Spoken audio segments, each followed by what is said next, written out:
Ja, mi v bistvu nekako sodelujemo že zadnjih 5-6 let.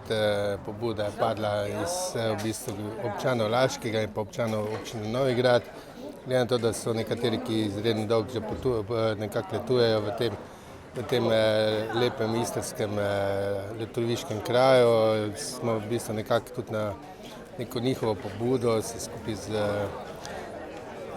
županom Novega Grada dogovorili, da bomo prišli k nekemu sodelovanju oziroma bomo podpisali tudi listino o pobratenju in nekako posledica tega je tudi vsakoletno srečanje tu na prireditvi Pivencete in pa seveda predstavitvi destinacije Laško na Slovenski noći. Jednu manifestaciju koju smo baš posvetili gostima iz Slovenije koji su naši jako dragi gosti, a u stvari koji čine jedan dobar postotak naših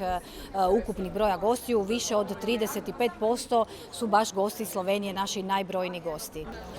Mi smo tudi delali na nekem projektu, v bistvu Interregu do zdaj.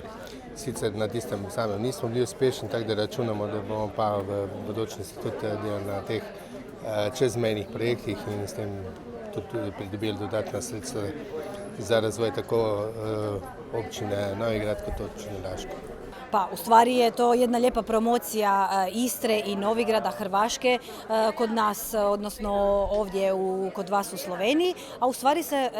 sklopili smo i dobra prijateljstva i jednu dobru suradnju i tu već se polako povezuju razne institucije kako bi mogli možda realizirati neke nove projekte, neke nove zajedničke manifestacije, a ima eto i jedna suradnja, znam, za europske fondove, znači tu se isto možemo